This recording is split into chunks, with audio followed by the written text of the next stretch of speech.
नमस्कार दोस्तों, मैं हूं आपका दोस्त आपका होस्ट आर के और आप देख रहे हैं आर के ट्रेडिंग। तो दोस्तों, तारीख है आज जाके 15 जनवरी 2023, यानी कि मकर संक्रांति का ही दिन है। आप लोगों को हार्दिक बधाई और शुभकामनाएं। 14 और 15 जनवरी को मकर संक्रांति मनाया जाता है हमारे देश भारत में। अब यहाँ पे क्या है कि आज संडे है, तो आपके सवाल मेरे जवाब का 201 एपिसोड यानी कि 201वां एपिसोड लेकर आपके सामने हाजिर हूँ।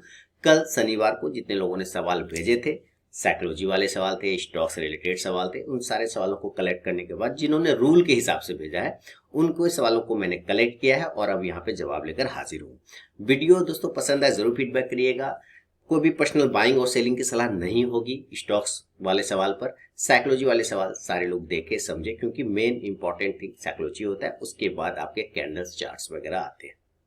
तो चलिए शुरुआत करता हूँ सवालों का सिलसिला 201वां एपिसोड और देखेंगे सबसे पहला सवाल किनका है। टेलीग्राम चैनल को जरूर ज्वाइन करिए जहां पे आपको लाइव मार्केट में कॉल मिलता है। प्रीमियम स्विंग ट्रेडिंग ग्रुप में ऐड होने के लिए मेरे लिंक के थ्रू अकाउंट ओपन करें। एस्प्रेसो, फायर सेलाइज, blue angel, one zero Samco किसी एक में, फिर मैं आपको अपने प्रीमियम स्विंग ट्रेडिंग ग्रुप में ऐड कर लूंगा। तो चलिए शुरुआत करता हूँ सवालों का सिलसिला। फीडबैक देना बिल्कुल ना भूलें। तो देखते हैं सबसे पहला सवाल किनका है। तो दोस्तों सबसे पहला सवाल जो है लिखा है राकेश गोस्वामी जी ने, आगरा उत्तर प्रदेश से। इनका सवाल है, सर मैं कोई भी, ध्यान से सुनिए इनका सवाल क्या है, सर मैं कोई भी प्रीमियम का कैंडल चार्ट में कैसे देखें। यानी कि ये ऑप्शन के बारे में बात करना चाह रहे हैं कि किसी भी ऑप्शन का जो प्रीमियम होता है उसका चार्ट में हम लोग कैसे देखें। तो राकेश जी बहुत ही सिंपल सा सवाल है। जिस तरह से आप स्टॉक्स के चार्ट को देखते हैं ना, स्टॉक्स का नाम लिखते हैं और उसके चार्ट आ जाते हैं, सेम जस्ट लाइक वैसे ही तो आता है। बस आपको करना क्या है, आपको मैं आप चार्ट पर लेके चलता हूँ और फिर वहां पे आपको पता चलेगा कि क्या करना है। जैसे ये बैंक निफ्टी है, मान लेते हैं बैंक निफ्टी 42,300 का आपको प्रीमियम का चार्ट देखना है, तो लिखेंगे 42,300 लिखेंगे और यहाँ पर आ जाएगा बैंक निफ्टी और जो भी एक्सपायरी का डेट है वो आ जाएगा और यहाँ पे 42,300 ऐसे लिखे देखेंगे तो आपको चार्ट आ गया यहाँ पे सामने में। सिंपल है, जैसे स्टॉक्स के चार्ट को देखते हैं सेम वैसे ही वहां पे नाम लिखना है और आपको आ जाएगा। अगर पुट को देखना है तो पुट को देखेंगे, 42,300 का पुट अगर चाहते हैं तो यहाँ पे देखिए सी के जगह पे पी आएगा, यहाँ पे पी वाले पे क्लिक करेंगे तो चार्ट आ गया। इस हिसाब से है ना। तो आपको सिंपल वहां टाइप करना और आपको वहां पर आ जाएगा स्टॉक्स के चार्ट के जैसे सेम, कहीं कोई अलग नहीं होता है, कोई अलग थ्योरी नहीं होता है इसके लिए अलग से देखना ना, सेम वैसे ही टाइप करिए और वहां पे आप चार्ट लगा दे सकते हैं। ये तो बहुत आसान सा चीज है, ये तो कॉमन सेंस वाली चीज है। खैर कोई बात नहीं, आपने पूछा तो मैंने आपको बता दिया कि इसी तरह से आप स्टॉक्स के चार्ट को भी लगा के एनालाइज कर सकते हैं और जो जितनी चीजों को आप स्टॉक्स पे अप्लाई करते हैं उन्हीं सब चीजों को आप ऑप्शन पे भी अप्लाई कर सकते हैं। बस ऑप्शन पे ये ध्यान रखना होता है कि ऑप्शन में जो है ना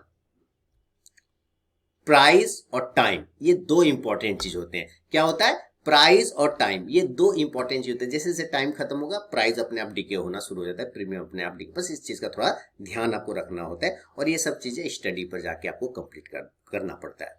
तो ये है राकेश जी, राकेश गोस्वामी जी, आगरा उत्तर प्रदेश से सवाल था इनका। अब अगला सवाल है इनका, इनके बाद जो है वो है संजय मिश्रा जी का, सहरसा से, सहरसा बिहार से। इनका लिखा है, sir good evening, I have purchase delta corp at the rate of 207, Newgen software 375 के भाव पे, रैलिस इंडिया 252, इंडियन बैंक को इन्होंने 285 पे लिया है, कैनरा बैंक 324 पे लिया है, बंधन बैंक 225 पे लिया है। Please provide SL and target. Also this stock of purchase on next week result basis. Next week, sir week का स्पेलिंग, वीक ये आपने जो वीक लिखा है ना वो कमजोर वाला वीक है। मेरे ख्याल से आपने वही लिखा है, ये कमजोर वाला वीक आपने लिख दिया है। वीक यानी ये आप डबल ई के वीक होगा तो मेरे ख्याल से वो सप्ताह वाला वीक होगा, नेक्स्ट सप्ताह। ठीक है, खैर कोई बात नहीं। इन्होंने बहुत सारे स्टॉक्स ले रखे हैं और एसएल एंड टारगेट, ठीक है, आपने रिजल्ट बेसिस लिया। मैं रिजल्ट को उतना मायने नहीं करता, मैं स्टॉक्स के परफॉर्मेंस को मायने करता हूँ। मैं स्टॉक्स के चार्ट को, अगर चार्ट दिखा रहा है तो रिजल्ट अच्छा और बुरा से मुझे कोई फर्क नहीं पड़ता। आपने रिजल्ट बेसिस पे लिया तो मैं प्रोवाइड एसएल एंड टारगेट की बात कर दूंगा। स्टॉक्स के सवाल पे मैं फिर से बता दूं, कोई पर्सनल बाइंग सेलिंग की रिकमेंडेशन नहीं होती है, मैं अपना व्यू बताऊंगा, आप अपनी रिसर्च एनालिसिस जरूर करें। तो सबसे पहले आपने लिया हुआ है डेल्टा कॉर्प 207 रुपए के भाव पे, तो चलते हैं डेल्टा कॉर्प की तरफ में और यहाँ पे हम लोग लगा लेंगे डेल्टा कॉर्प।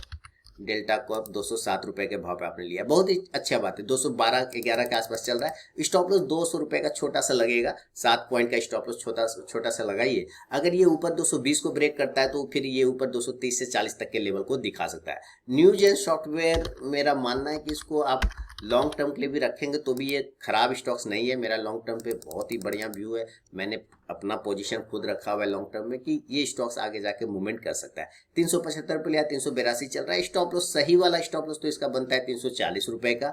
ऊपर 400 का एक छोटा सा हर्डल है, अगर वो ब्रेकआउट हो जाता है 400 रुपए का तो फिर आपको 430 तक के टारगेट भी आने वाले समय में मिल सकता है। इसके अलावा जो आपने लिया है वो रैलिस इंडिया लिया 252 के भाव पे। तो चलते हैं रैलिस इंडिया की तरफ। रैलिस, और ये आपने रैलिस लिया 252 के भाव पे, 257 चल रहा है। न्यूज में आया हुआ था ये स्टॉक, न्यूज पे चल रहा है। तो अभी देखिए अगर ये 265 को नेक्स्ट सप्ताह यानी कि सोमवार को 262, 63, 64 ये ब्रेक कर देता है तो 270 से 72 तक के लेवल आपको दिखा सकता है। स्टॉक लॉस 240 रुपए का इस कंडीशन में आपको लेके चलना होगा। इंडियन बैंक 285 के भाव पे लिया हुआ है, तो चलते 285 पर आपने इंडियन बैंक लिया, बिल्कुल सही। और करेंट भाव 285 का है। 260 का एक स्टॉप लॉस लगेगा, 300 रुपए का एक छोटा सा हर्डल है। अगर वो 300 रुपए का लेवल टूट जाता है ऊपर तो 320 तक के टारगेट बनेंगे।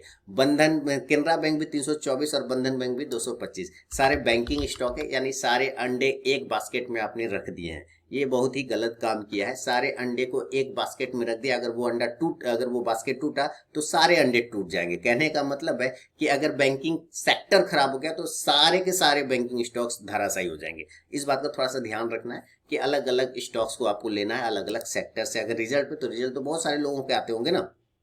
यह है केनरा बैंक जो आपने 324 के भाव पे लिया है, 324 ही चल रहा है। स्टॉप लॉस छोटा सा 300 रुपए का लगाइए। अगर 330 के लेवल को ब्रेक करता है तो 340 से 350 और 360 तक के टारगेट बन जाएगा। बढ़िया वाला स्टॉप लॉस 280 का बनेगा, उसके नीचे जाने पर गिरावट बढ़ेगा जो 240 तक लेके जा सकता है। अब है बंधन बैंक। मैं अपने सारे नए व्यूवर को बताना चाहूंगा कि कभी भी आप ऐसी गलती ना करें। आप कभी भी ऐसी गलती बिल्कुल ना करें। सारे स्टॉक्स को, एक ही तरह के सेक्टर के स्टॉक्स को कभी मत उठाइए, अलग अलग उठाइए, ताकि अब केनरा बैंक, मैंने गलत तो नहीं बोल दिया, केनरा बैंक ही तो था, केनरा बैंक है, इसका प्राइस बंधन बैंक का कुछ और होगा।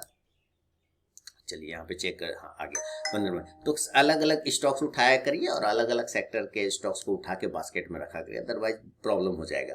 तो बंधन बैंक 225 पे लिया तो 220 का स्टॉप लॉस लगाइए, ऊपर 250 का हर्डल है। अगर टूट जाता है तो फिर 270 तक के टारगेट आपको बंधन बैंक में भी देखने को मिलेगा। तो ये है संजय मिश्रा जी के सवाल पर मेरा अपना जवाब। जो लोग फीडबैक देना चाहें जरूर दें, आपके फीडबैक का स्वागत है, इंतजार रहेगा और वही मेरे लिए मोटिवेशन का काम करता है। अब बाकी जो टेलीग्राम चैनल तो ज्वाइन कर ही लिया होगा सारे लोगों ने, आरके ट्रेडिंग मोबाइल ऐप को भी डाउनलोड कर लीजिए। अब अगला सवाल पढ़ता हूँ। अगला सवाल है, काजल जी ने मुंगेर से लिखा है। काजल जी का मुंगेर से सवाल है, सर पीसीबीएल 142, मोलटेक 100 पर, आईटीसी 294 पे लिया हुआ है लॉन्ग टर्म के लिए, एसएल और टारगेट क्या लगाना चाहिए। देखिए लॉन्ग टर्म, आपने एक वर्ड लिख दिया लॉन्ग टर्म। लॉन्ग टर्म में कोई एसएल की बात नहीं होगी, क्योंकि स्टॉक्स बहुत अच्छे हैं आपके। पीसीबीएल है, फिलिप्स कार्बन ब्लैक है, और दूसरा मोलटेक टेक्नोलॉजी आपने लिया हुआ है। दूसरी बात है आपने लिया है आईटीसी। तो ये सारे स्टॉक्स लॉन्ग टर्म के लिए बहुत अच्छे रिजल्ट है। ये तो पोर्टफोलियो वाला स्टॉक है, तो इसमें स्टॉप लॉस की आपको कोई खास जरूरत है नहीं। आपको कोई स्टॉप लॉस की, जब स्टॉप लॉस की कब जरूरत होती है, जब आपका व्यू होता है 1 महीना, 2 महीना, 3 महीना। अब आप 1 महीना, 2 महीना, 3 महीने को लॉन्ग टर्म कहते हैं तो वो एक अलग बात है, फिर तो एक अलग बात है। लॉन्ग टर्म का होता है 3 to 5 ईयर्स, 3 से 5 साल के व्यू को कहते हैं लॉन्ग टर्म। आपका व्यू अगर लंबे साल का है, 3 से 5 साल का, तब अभी स्टॉप लॉस की इसमें कोई जरूरत नहीं है, मेरा ऐसा मानना। लेकिन फिर भी आपने पूछा है तो मैं आपको बता देता हूँ। मेरा काम है सही डायरेक्शन देना, सही चीजें बताना, वो मैं आपको बता देता हूँ। पीसीबीएल, नहीं तो क्या होगा कि मेरा पति अगर नाराज हो जाएगा मुझसे तो फिर दिक्कत है ना। मैं क्या कहता हूँ, मेरा काम है पत्नी धर्म। पत्नी का काम क्या होता है, पति को खुश रखिए किसी भी हाल में। पति ने कुछ भी पूछा हो उसको आंसर मिलना चाहिए, लेकिन मेरा काम है आपको सही जगह पे बताना, सही चीज बताना। ये लॉन्ग टर्म के लिए कोई स्टॉप लॉस नहीं होता, बल्कि डीप मिलने पर और क्वांटिटी को एक्वायर किया जाता है, एड किया जाता है, ठीक है। तो पीसीबीएल का स्टॉप लॉस 120 रुपए का बनेगा जो अभी बन रहा है। अगर लंबा व्यू रखा है तब तो 100 रुपए का स्टॉप लॉस लगाइए, और ऊपर रेजिस्टेंस, अब कह रहे कि टारगेट क्या होगा, जब तक 135 से 40 को ब्रेक नहीं करेगा इसका कोई टारगेट नहीं आएगा। 135 से 40 को ब्रेक करेगा तो 180 से 200 तक जा सकता है, लेकिन समय देना पड़ेगा इसमें, वही बात है, समय देना पड़ेगा। तो एक बड़ा स्टॉप लॉस 100 रुपए का, छोटा स्टॉप लॉस 120 रुपए का लगेगा। पीसीबीएल में। आईटीसी 294 के भाव पे लिया तो कोई दिक्कत वाली बात नहीं, 328 चल रहा है, तो आप अपना बाइंग प्राइस 294 में उसी के आसपास में स्टॉप लॉस लगा लीजिए 300 रुपए के आसपास में। वहां पर आता है तो क्वांटिटी को ऐड करना सीखिए कि किस स्टॉक को क्वांटिटी ऐड करना है। ये ऐड करने वाला स्टॉक्स है ना, आप इसको और ऐड कर सकते हैं अपने पोर्टफोलियो में। ऊपर 340 से 45 छोटा सा हर्डल ब्रेक करेगा तो वापस 360 के लेवल को अचीव करता हुआ नजर आ सकता है आईटीसी। दूसरा स्टॉक्स है आपके पास Moldtek technology, very good stock है, अभी मल्टी ईयर ब्रेकआउट भी हुआ है, मैंने वीडियो भी बना के दिया था मोल्टेक टेक्नोलॉजी में, और ये फिर से एक रेंज में फंसता हुआ नजर आ रहा है। तो कहीं ना कहीं ये इस रेंज को ब्रेक करने की कोशिश कर रहा है। 166 से 67 को जैसे ब्रेक करेगा तो 200 के एरिया की तरफ जाने की कोशिश करेगा मोल्टेक टेक्नोलॉजी। स्टॉप लॉस बढ़िया वाला 100 रुपए का लगेगा, छोटा वाला 120 रुपए का लगेगा मोल्टेक टेक्नोलॉजी में। तो ये है काजल जी के सवाल पे मेरा अपना जवाब। लेकिन मैं फिर से बता दूं कि अगर आप लॉन्ग टर्म व्यू रखते हैं तो स्टॉप लॉस की खास कोई जरूरत नहीं है, बल्कि नीचे आने पर क्वांटिटी को ऐड करना चाहिए। चलिए काजल जी के बाद बढ़ेंगे अगला सवाल की तरफ, और अगला सवाल है सुधीर कुमार जी पटना बिहार से लिख रहे हैं। अब ये क्या लिख रहे हैं? नमस्कार सर, आशा है कि अब आपकी तबीयत ठीक होगी। सर अभी तो बिंदास हो गया हूँ, 2 दिन तबीयत अच्छी खासी खराब हो गई थी, ठंड लग गया था। सर मैंने कुछ दिन पहले अपने कैपिटल बढ़ाया था और प्रॉफिट का रेशियो भी, लेकिन जिस दिन से बढ़ाया है उसके 1-2 दिन के बाद से लगातार लॉस हो रहा है, और पिछले 12 दिनों का प्रॉफिट भी लगभग खत्म हो गया है। इस वजह से मैंने अभी ट्रेडिंग बंद कर दिया है। सर कैपिटल बढ़ाने के बाद कैसे ट्रेड करना चाहिए, कृपया मार्गदर्शन करें। और इसके बाद इन्होंने लिखा है कि पहले मैं 25,000 के कैपिटल पर ट्रेड कर रहा था और अब 40,000 पर कर रहा हूँ। बहुत बढ़िया। ये लगभग सारे लोगों का इशू है, ये लगभग सारे लोगों का इशू है कि जैसे ही कैपिटल बढ़ाते हैं तो फिर वो लॉस होना स्टार्ट हो जाता है, या बड़ी क्वांटिटी लेते हैं तो वो लॉस होना स्टार्ट होता है। पता है क्यों? क्योंकि छोटी क्वांटिटी में हमारा जो माइंड है ना, वो वॉलिटिलिटी को हैंडल कर लेता है। छोटी क्वांटिटी में हमारा माइंड वॉलिटिलिटी को हैंडल कर लेता है। कैसे? चलो यार 10 क्वांटिटी है, कितना जाएगा? 200 रुपये जाएगा, 400 रुपये जाएगा, और कितना जाएगा। लेकिन जैसे ही हम क्वांटिटी बढ़ाते हैं ना तो हमारा माइंड उस वॉलिटिलिटी को हैंडल नहीं कर पाता, क्योंकि तब लगता है अरे यार 4,000 का लॉस हो जाएगा। कितने का हो जाएगा? 4,000 का, 5,000 का लॉस है। तो वो कहीं ना कहीं हम बार बार चार्ट पर आएंगे और अपने स्टॉप लॉस के पीछे सोचते रहेंगे कि कहीं गलत तो स्टॉप लॉस नहीं लगा दिया, कहीं और थोड़ा ऊपर तो ना कर दें। इस तरह से तो हम कहीं ना कहीं गलत जगह फिर जाके बैठ जाते हैं, और ये हमारा माइंड करवाता है हमसे, ये हमारा माइंड करवाता है हमसे। इसलिए जब भी अगर आप कैपिटल बढ़ाएं तो आप अपने रिस्क मैनेजमेंट को मत छोड़िए। रिस्क मैनेजमेंट वही रहता है, रिस्क मैनेजमेंट चेंज नहीं होता है, चाहे कैपिटल 10 करोड़ हो जाए कि कैपिटल 1 करोड़ हो जाए। आपके कैपिटल चेंज हो सकते हैं, रिस्क मैनेजमेंट चेंज नहीं होता। रिस्क मैनेजमेंट ऑलवेज वही कहता है, जो 10 रुपए पे कहेगा, जो 100 रुपए पे कहेगा, जो 200 रुपए पे कहेगा, जो 2,000 पे कहेगा, जो 2 लाख के कैपिटल पे कहेगा, जो फॉर्मूला रिस्क मैनेजमेंट, वही फॉर्मूला सेम उस कैपिटल पे कहेगा। तो रिस्क मैनेजमेंट आप छोड़ दिया, आपने रिस्क मैनेजमेंट को छोड़ दिया। सबसे बड़ी गलती आपने वही किया। 25,000 के कैपिटल से ट्रेड कर रहे थे, फिर 15,000 आपने ऐड कर दिया तो 40,000 के कैपिटल से आप करने लगे, और कह रहे हैं कि इस 12 दिन का प्रॉफिट भी लगभग खत्म हो गया कैपिटल बढ़ाने से। दोष मत दीजिए, कैपिटल बढ़ाया अब दोष दे रहे हैं। आप क्या करें? दोष दे रहे हैं कि किसके ऊपर फोड़ू, अपनी गलती किसके ऊपर फोड़ू, कोई मिल नहीं रहा है। अच्छा चलो फोड़ देता हूँ कैपिटल के ऊपर,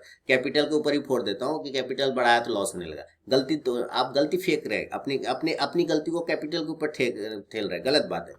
आप देखिए कि आपने रिस्क मैनेजमेंट फॉलो नहीं किया। आप एक बार फिर से एनालाइज कीजिए अपने आप को, आपने रिस्क मैनेजमेंट छोड़ दिया है। सुधीर जी आप माने कि आप ना माने, आपने किया है, आप जरा एक बार चेक करिए। अब है कि आप 25,000 से ट्रेड कर रहे थे, बिल्कुल करते रहते आप 25,000 से, 15,000 को बैकअप में रखते। 15,000 को आपने ऐड किया ना, आप उसको बैकअप कर लीजिए कि ये मेरा बैकअप है। जिस दिन अपॉर्चुनिटी अच्छी मिली, उस 15,000 को तुरंत से ऐड करेंगे, क्वांटिटी उठा लेंगे ज्यादा। ध्यान से सुनिए, जिस दिन अपॉर्चुनिटी अच्छा मुझे नजर आया, मैंने वो 15,000 को इसमें ऐड कर देना, क्वांटिटी उठा लेंगे ज्यादा। जैसे कि मैं अपने प्रॉफिट के पैसे से होल्डिंग लेके जाता हूँ, होल्डिंग मेरा बैकअप है। जिस दिन मुझे अपॉर्चुनिटी अच्छा लगता है कि आज अच्छा ऑप्शन में पैसा बन सकता है, वो सारे होल्डिंग में बेच देता हूँ। कैपिटल आ जाता है, कैपिटल से ले लेता हूँ, इंक्रीज कर लेता हूँ, और पैसे बना गया। पैसे बने, फिर दिन भर में काट दिया, 3:15 में सारा पोजीशन काटा, वापस से होल्डिंग फिर ले लेता हूँ। समझ रहे बात? कैसे? वो होल्डिंग मेरा बैकअप है, वो प्रॉफिट के पैसे से मैंने बैकअप बनाया। उस जिस दिन मुझे लगता है अच्छा मूवमेंट बन रहा है, मैं 14-15,000 से ट्रेड कर रहा हूँ, जिस दिन मुझे लगा अच्छा मूवमेंट बन रहा है, अच्छा जगह पे मुझे मिल रहा है ऑप्शन, मैं क्या करता हूँ? सारे होल्डिंग बेचा, पैसा आ गया, तुरंत क्वांटिटी बढ़ गया, प्रॉफिट बनाया, कटा, फिर से सारे होल्डिंग वापस खरीद के बैठ जाता हूँ। ये उसको आप बैकअप की तरह यूज करिए। अगर आप उसको बैकअप की तरह यूज कर पाएंगे तब आप और अच्छे प्रॉफिटेबल बन जाएंगे। लेकिन हर हाल में आपको अपना रिस्क मैनेजमेंट कभी नहीं छोड़ना है। क्योंकि अगर आपने रिस्क मैनेजमेंट छोड़ दिया ना तो कैपिटल जीरो हो जाएगा सर। वही सबसे बड़ी स्ट्रैटेजी है। लोग ये नहीं बूझते इस बात को। मैं बोल बोल के पागल हो गया हूं कि भाई मत भागो स्ट्रैटेजी के पीछे, स्ट्रैटेजी के पीछे, स्टडी के पीछे भागो, आप अपने ट्रेडिंग साइकोलॉजी के पीछे भागो, स्ट्रैटेजी के पीछे मत भागो। ये स्ट्रैटेजी, वो strategy, jackpot, no loss, sure shot, इस तरह की स्ट्रैटेजी मिलते ना तो मुकेश अंबानी कब का रिलायंस इंडस्ट्रीज बंद कर दिया रहता, और वो भी कोई स्ट्रैटेजी लेके काम करता रहता है ना। ऐसा नहीं होता है सर। सारे लोग स्ट्रैटेजी के पीछे पागल बने, और जो स्ट्रैटेजी के पीछे पागल बना है वो सही में पागल है। वो सही में या तो पागल है या तो वो पागल हो जाएगा कुछ दिनों के बाद, क्योंकि उसके सारे कैपिटल वाइप आउट हो जाएंगे। तो रिस्क मैनेजमेंट जिसने छोड़ दिया, मार्केट ने उसको ठोक दिया। याद रखिए, जिसने रिस्क मैनेजमेंट को छोड़ दिया, मार्केट ने उसको ठोक दिया। याद रखिए, रिस्क मैनेजमेंट छूटा तो आपका सारा कुछ लूटा। हमेशा इस बात को याद रखिएगा। तो रिस्क मैनेजमेंट, कैपिटल कुछ भी बढ़ाइए घटाइए, रिस्क मैनेजमेंट कभी चेंज नहीं होता। और अगर आप रिस्क मैनेजमेंट को भूल जाते हैं, छोड़ देते हैं, तो आपके लॉस होने से फिर आपको कोई माइकल लाल नहीं बचा सकता। ऑलवेज रिमेंबर, रिस्क मैनेजमेंट छूटा, मार्केट ने सब कुछ लूटा। इस चीज को हमेशा याद रखिए। चलिए, सुधीर जी पटना बिहार से अगला सवाल था इनका, और उम्मीद है कि ये सारे नए लोगों के लिए भी ये लर्निंग चीज है। आप सीखिए, समझिए, तब ट्रेड करिए। बड़े बड़े प्रॉफिट देख के लोगों के अट्रैक्ट मत हो जाइए। समझ में आ रहा है कि कैसे आप उसको कैपिटल बढ़ा के ट्रेड कर सकते हैं। उसको बैकअप की तरह यूज करना है, बैकअप की तरह। जैसे ही आपका अपॉर्चुनिटी अच्छा मिला, उस बैकअप को इसमें डाल दिया, क्वांटिटी ले लिया, प्रॉफिट बनाया, कट किया, वापस से उसको बैकअप में ले लिया, वापस बैंक में। ठीक है, इस तरह से आपको करना पड़ेगा। ये अगर आप बिजनेस करना चाहते हैं, स्टॉक मार्केट का बिजनेस करना चाहते हैं, तो गैम्बलिंग करना चाहते हैं, तो फिर कोई बात ही नहीं। ये सारे नए लोगों के लिए, सारे पुराने लोगों के लिए जो अपने रिस्क मैनेजमेंट को फॉलो नहीं करते हैं। तो ये है सुधीर कुमार जी पटना बिहार से, आपके सवाल पर मेरा जवाब था। कोई मेरे लिए भी सुझाव हो, सारे व्यूअर से कह रहा हूं, तो मुझे कमेंट में जरूर बताएं। चलिए अगला सवाल की तरफ बढ़ूंगा। यशवंत राव जी पुणे महाराष्ट्र से लिख रहे हैं, I plan to buy Avanti feed stock, is it right time to buy and what is SL and target. Yashwant Raut Pune Maharashtra से इनका सवाल है कि ये अवंती फीड को खरीदना चाहते हैं और कहते हैं क्या ये सही टाइम है अवंती फीड को खरीदने का, और अगर खरीदते हैं तो क्या एसएलएन टारगेट होगा। Very good. तो यशवंत राउत जी लेना चाहते हैं अवंती फीड। तो चलते हैं चार्ट पर, है ना। यशवंत राव जी के बाद जो है वो चार्ट पर आता हूँ, और चार्ट पर आके देखते हैं कि क्या है, अवंती फीड सही जगह पर इनका है या नहीं। एक मैं बस चेक कर लूं। एक मैसेज आ गया तो जरा उनको चल। यशवंत राव जी और क्या लेना चाहते हैं, अवंती फीड। अवंती फीड, ये सारे सर्विस मैं आपको फ्री ऑफ कॉस्ट में आप लोगों को प्रोवाइड कराता हूं दोस्तों, पता है ना। सारे सर्विस, इस सर्विस के पैसे चार्ज करते हैं लोग, पैसे मैं फ्री में बताता हूं। चलिए, अवंती फीड का ना आप ले सकते हैं सर, लेकिन याद रखिए कि 350 तक भी अगर आपको ये मिलता है तो आपको क्वांटिटी ऐड करना पड़ेगा। अवंती फीड 350 तक में क्वांटिटी आपको ऐड करिए। 350 से 380 ये सही लेवल मुझे लग रहा है, और 400 के ऊपर निकल जाता है तो एक मूवमेंट आपको बन जाएगा। तो 350 का एक छोटा सा स्टॉप लॉस भी आप लगा सकते हैं अवंती फीड में, और उसके बाद पोजीशन को ले सकते हैं। स्टॉक्स अभी काफी अच्छे नीचे के भाव पे अवेलेबल है, लेकिन 350 याद रखिएगा एक महत्वपूर्ण सपोर्ट एरिया, वहां पर अगर मिल जाता है तो आप क्वांटिटी और ऐड कर सकते हैं। और अगर ये 400 के ऊपर निकल जाएगा तो 450 से आने वाले समय 475 तक के टारगेट भी बन जाएंगे। लेकिन इस बात को भी ध्यान रखना है कि नियर में अभी बजट है, तो हो सकता है आपको एक बार वो प्रॉब्लम क्रिएट करे। बजट की वजह से थोड़ा ऊपर नीचे बहुत सारे अनाउंस होते हैं, तो आपको उसमें डरना और घबराना बिल्कुल भी नहीं है यशवंत जी, ठीक है। तो ये है यशवंत जी के सवाल पे मेरा अपना जवाब। यशवंत जी के बाद सुनील जैन जी मुंबई से लिख रहे हैं। इनका एक्चुअली क्या लिख रहे हैं ये समझते हैं। ये लिख रहे हैं, सर आज मेरा कोई सवाल नहीं है, बस आपको थैंक यू बोलना है। आप बिना किसी लालच के और स्वार्थ के हमें गाइड करते हैं, उसके लिए दिल से धन्यवाद। मैं आपको कई साल से फॉलो कर रहा हूँ, मैं आपके सारे वीडियोस आज भी बिना स्किप के देखता हूँ और सीख भी रहा हूँ। इसी तरह आप हमें गाइड करते रहिए। सुनील जैन मुंबई।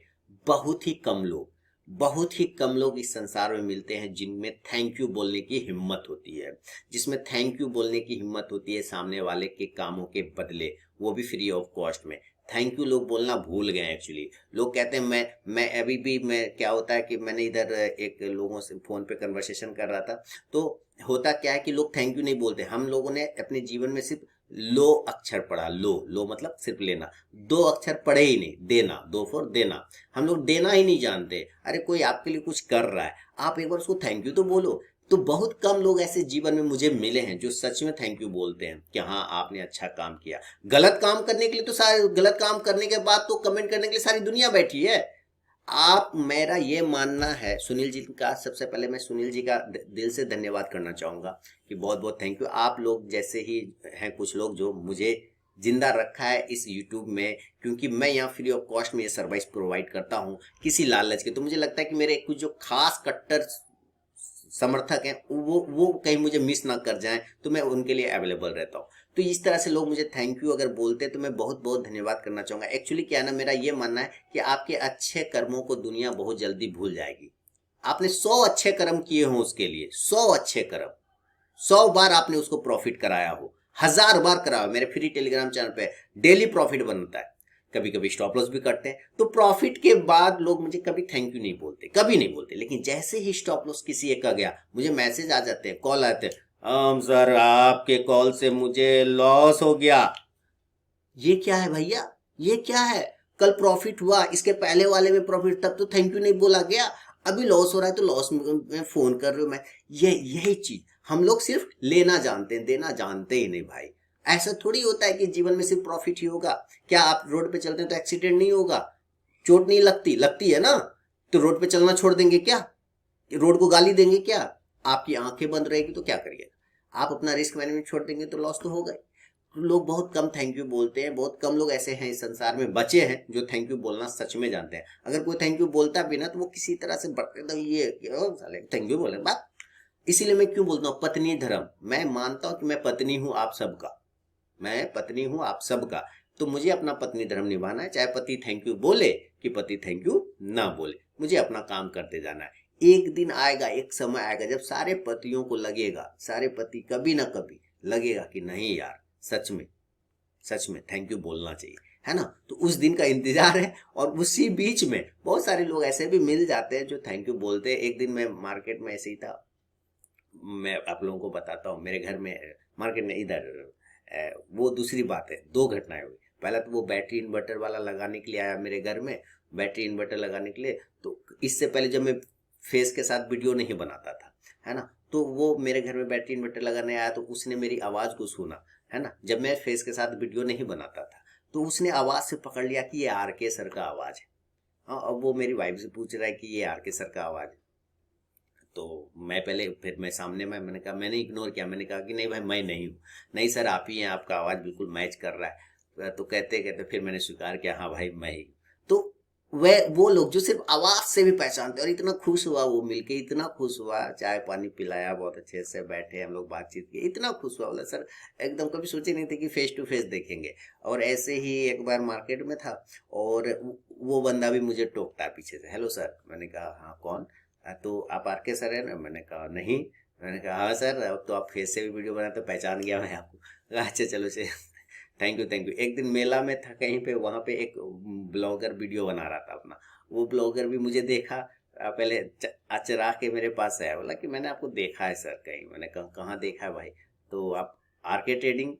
मैंने कहा हाँ मैं हूँ। अरे सर मैं तो आपका चैनल सब्सक्राइब कर रखा है, फैन हूँ आपका, मैं भी ब्लॉगिंग करता हूँ, वीडियो बनाता हूँ, ये सब ट्रेवल वाला सब। उनका चलो बढ़िया है। तो ऐसे लोग मिल जाते हैं और बहुत बहुत तारीफ किया, बहुत अच्छा बात बोला, सर आप जो काम करते हैं फ्री ऑफ कॉस्ट में, ऐसे बहुत कम लोग होते हैं जो करते हैं फ्री ऑफ कॉस्ट में। और इससे सही गाइड करना लोग नहीं करते, पैसे लेके लोग करते हैं और सही डायरेक्शन भी नहीं देते हैं। और आप तो इस तरह से समाज सेवा कर रहे हैं फ्री में, कितने लोगों का जीवन बदल दिया होगा आपने। मैंने कहा भाई यही यही सब चीज़ों की वजह से तो मैं करता हूँ कि कहीं 1% भी मेरा काम अगर लोगों को लाइफ बदल दे तो मैं जरूर करूंगा, जरूर करूंगा, कहीं कोई दिक्कत वाली बात नहीं।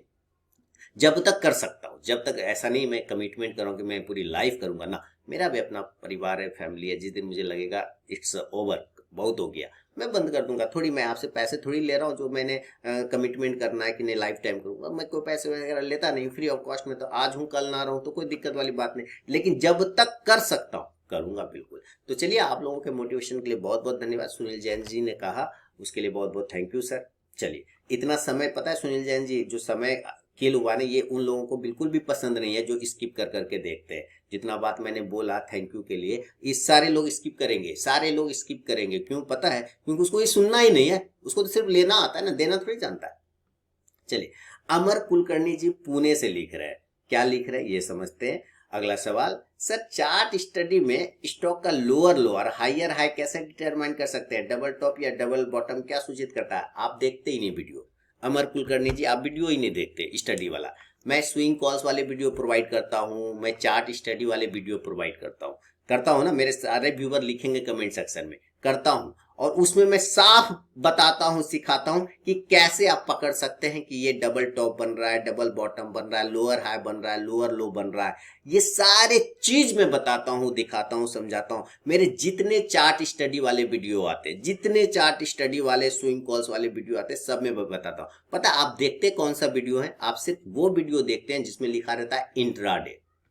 मेरे बहुत सारे, मेरे नहीं बल्कि लगभग इस भारत देश का प्रॉब्लम है कि यहाँ जितने लोग वीडियो देखते हैं वो ज्यादातर वही वीडियो देखते हैं जिसके हेडिंग में या तो इंट्राडे लिखा रहेगा या तो स्ट्रैटेजी लिखा रहेगा, या तो इंट्राडे लिखा रहेगा या तो स्ट्रैटेजी लिखा रहेगा, या 5 लाख का प्रॉफिट लिखा रहेगा। वही ज्यादातर वीडियो देखते हैं। जिसमें स्टडी लिखा रहता है वीडियो वो नहीं देखते, और वहीं फंस जाता है व्यक्ति, वहीं फंस जाता। वीडियो वही देखना है सर, चार्ट स्टडी वाले वीडियो डेली लगभग एक स्टॉक में पोस्ट कर ही देता हूं, जिसमें स्विंग कॉल्स भी रहते हैं कि कैसे आप स्विंग कॉल एनालाइज कर सकते हैं और कैसे आप चार्ट स्टडी कर सकते हैं। उसी में लोअर हाई, लोअर लो, ये सारे रहते हैं। इधर भी तो मैंने दिया था मालिक, हैवल्स वगैरह दिया था। इधर भी तो 2 स्टॉक्स के वीडियो बना के दिए थे, जिसमें मैंने बताया था कि यहाँ पे से हायर हाई बन रहा है, हायर लो बन रहा है। चलिए मैं वो चार्ट भी दिखाता हूँ।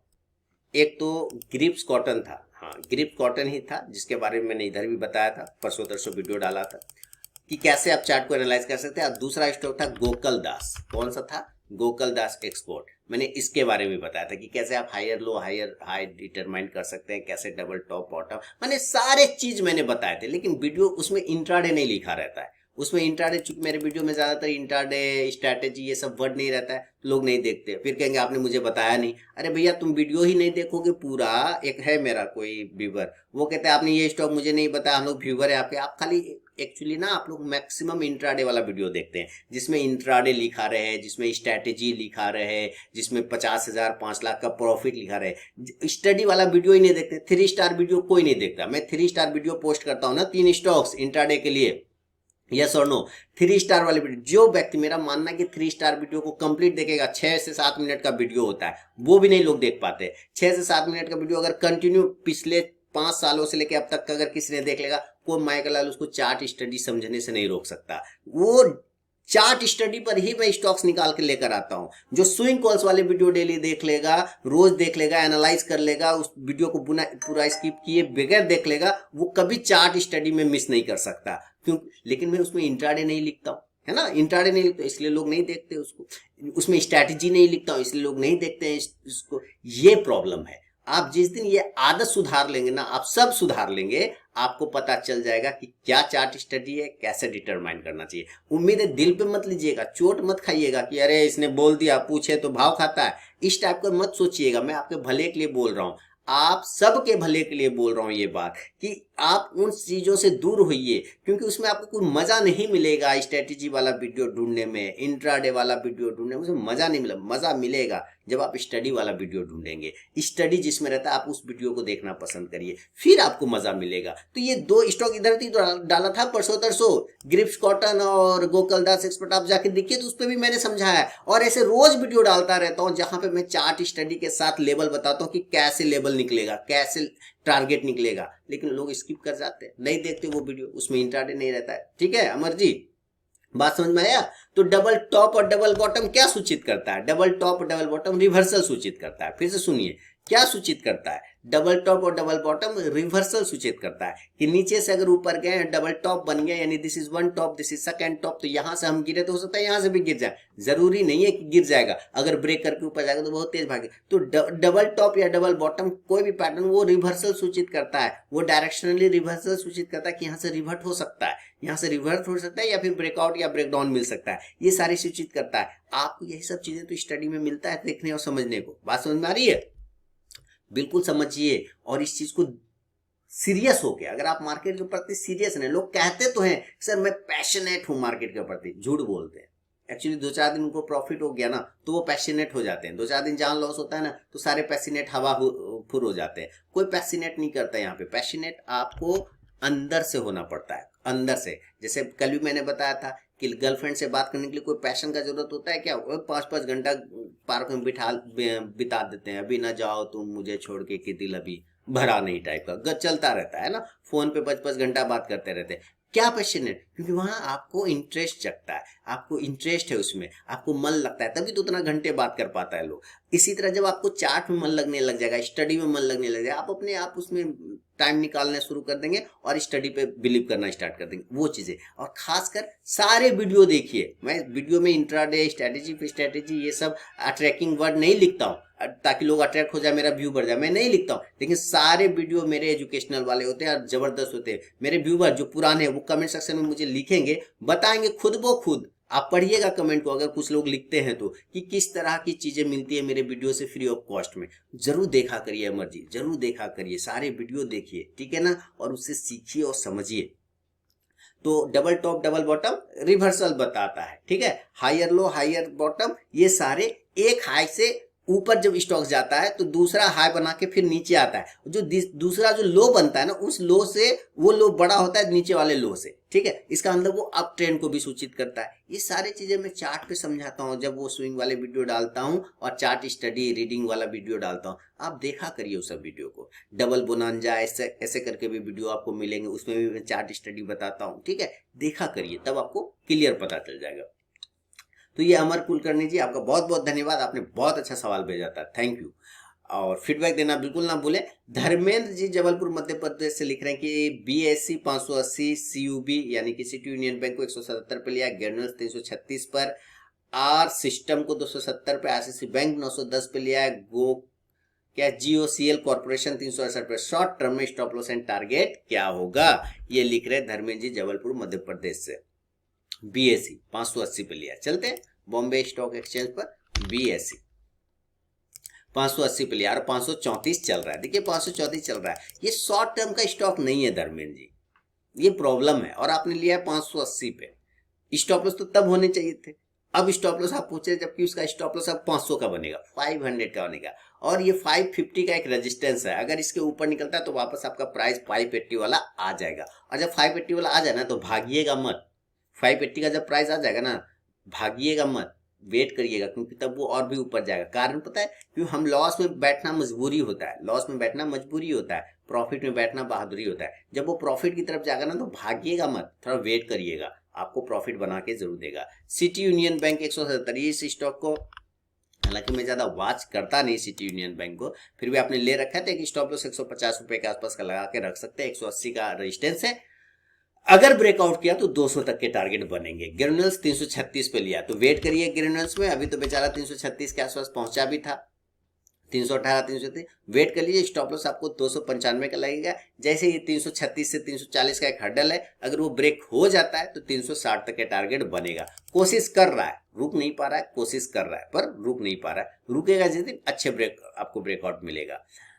आर सिस्टम 270 पे लिया, चलते हैं आर सिस्टम पर। हम लोग 270 के आसपास में, 240 के आसपास का लेवल चल रहा है और आपने 270 लिया, कोई दिक्कत नहीं। 220 का एक स्टॉप लॉस लगाइए, 250 से 55 का एक हर्डल है, वो ब्रेक होता है तो 280 के टारगेट फिर आपको ऊपर के लेवल पे बनेंगे। आपने बिल्कुल टॉप के ऊपर ले लिया है ना, जहां से गिरा है आपने वहीं से पकड़ा है, बहुत अच्छी बात है, टॉप आप ही ने लगवाया लग रहा है। ICICI बैंक 910, चलते ICICI बैंक 910, तो अभी 833 है। तो आईसीआईसी बैंक तो लीडर है सर। आपको अगर बैंकिंग सेक्टर में ही पसंद है तो आईसीआईसी बैंक को इग्नोर करके आप नहीं चल सकते, आपको इसको रखना पड़ेगा। अब दिक्कत क्या है कि स्टॉक, ये सारे स्टॉक काफी खिंच गया है ऊपर की साइड में, बहुत ज्यादा खिंच गया है, तो थोड़ा करेक्शन तो करेगा। 840 का एक छोटा सा स्टॉप लॉस लगाइए यहाँ पर, अगर गिर जाता है तो 800 तक चला जाएगा, तो 840 के बाद निकलना भी पड़ेगा, ये याद रखिएगा।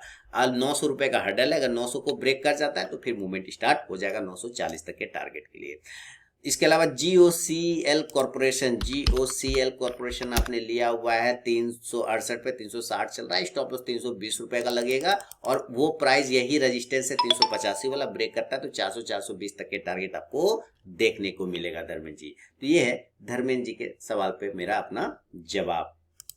अगला सवाल की तरफ बढ़ता हूँ, और अगला सवाल देखिए लिखा है एजाज मेहदी जी ने, बड़ोदरा गुजरात से। इनका सवाल है इंट्राडे में इंडेक्स को फॉलो करना होता है या नहीं। मैं इंडेक्स को फॉलो नहीं करता, तो बार बार ऐसा हुआ है कि स्टॉक इंडेक्स के डायरेक्शन में मूव हो जाता है, और सपोर्ट रेजिस्टेंस ना होते हुए भी स्टॉक्स रिवर्स अप और डाउन हो जाता है। उस टाइम पे बहुत कंफ्यूजन होता है, प्लीज हेल्प कीजिए।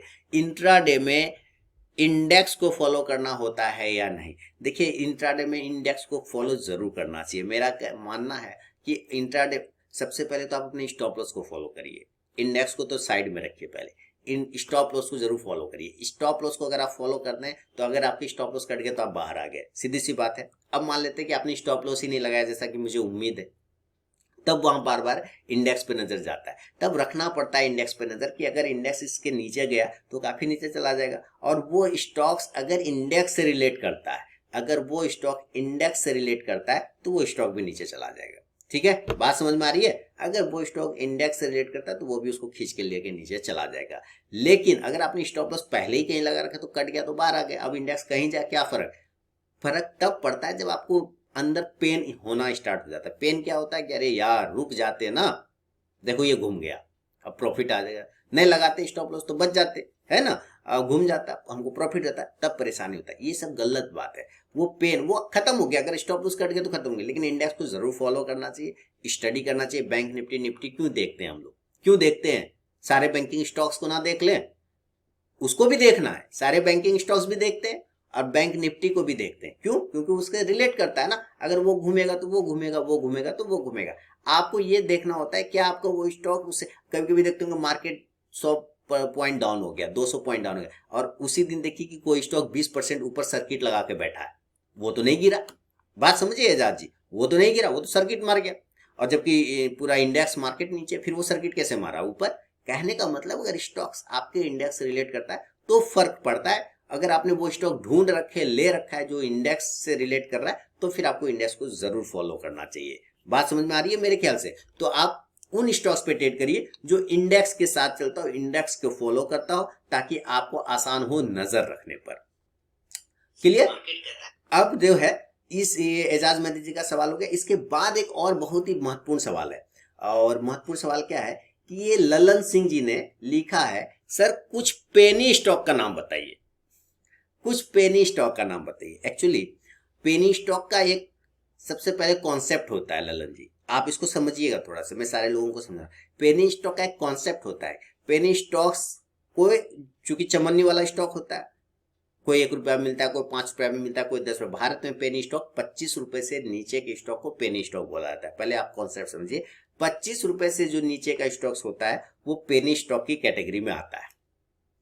पेनी स्टॉक का एक कॉन्सेप्ट ये होता है कि 25 से वो 2500 कब होगा, 200 कब होगा ये पता नहीं, लेकिन 25 से वो 5 रुपए कब हो जाएगा ये चांसेस ज्यादा बनते हैं, क्योंकि कम से ज्यादा जाने में टाइम लग सकता है, प्रॉब्लम हो सकता है, लेकिन कम है उससे और कम होने में उसको कोई प्रॉब्लम नहीं होगा, जो गिरा हुआ है वो और गिर सकता है। बात समझ रहे हैं, ये पेनी स्टॉक का कॉन्सेप्ट होता है। इसलिए पेनी स्टॉक में पहले आपको उतना ही पैसा लगाना चाहिए जितना लॉस हो जाने के बाद आपको कोई फर्क नहीं पड़े आपके लाइफ में।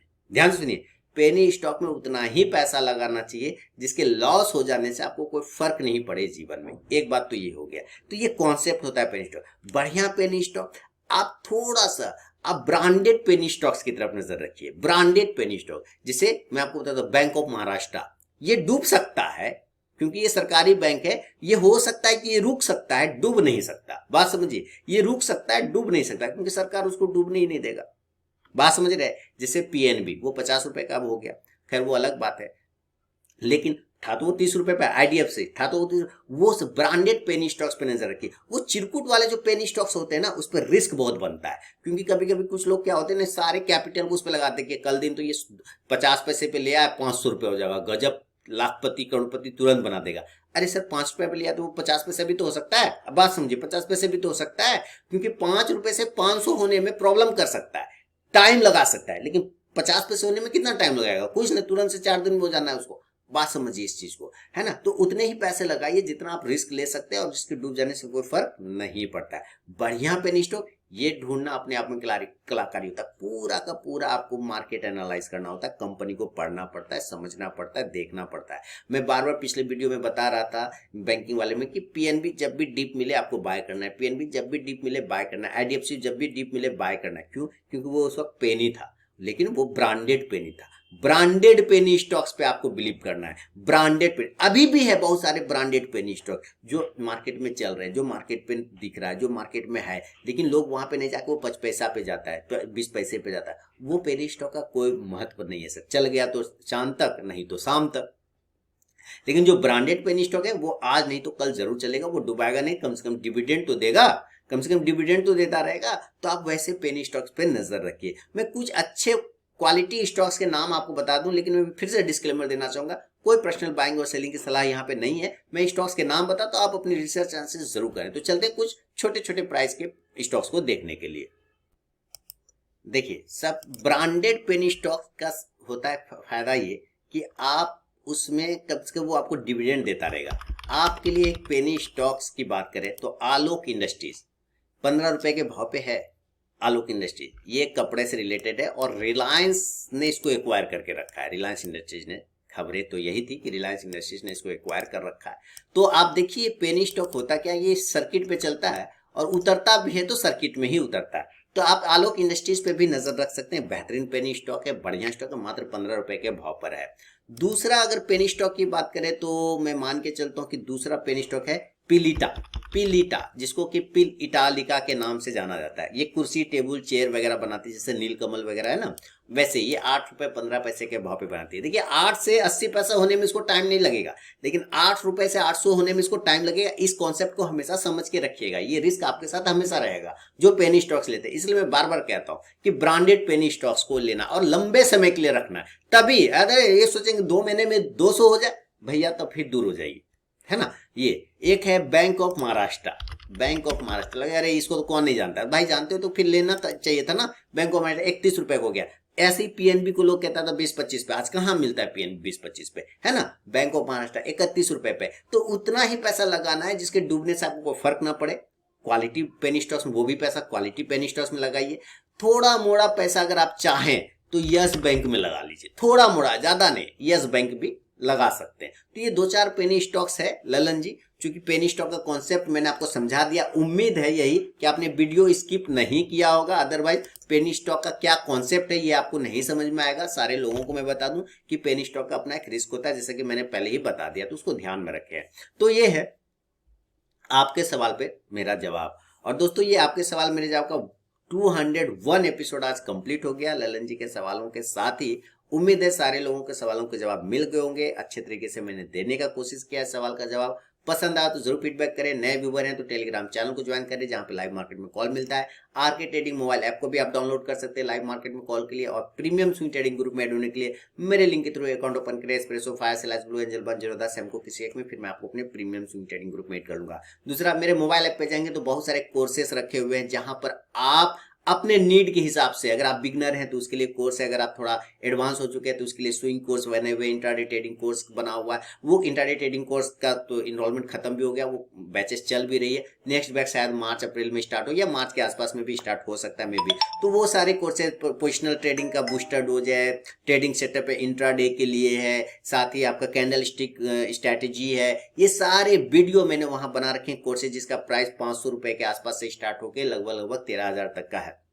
आप एक बार देखें। अगर आप इंटरेस्टेड हैं, शेयर मार्केट का कंप्लीट गाइड करके A to Z करके एक कोर्सेस है जो सारे बिगनर लोगों को देखना चाहिए कि कैसे शेयर मार्केट में आपको पैसे बनते हैं, किस तरह से आप इसको एनालाइज कर सकते हैं। ये सारे कोर्सेस वहां पड़े हुए हैं, आप एक बार, क्योंकि इन्वेस्टमेंट आपका लो कॉस्ट होगा, रिटर्न आपको बहुत ज्यादा मिलेगा, जैसा कि मेरे कोर्सेस के बारे में लोगों का फीडबैक होता है। तो चलिए दोस्तों, मिलूंगा नेक्स्ट वीडियो में, तब तक के लिए बहुत बहुत धन्यवाद।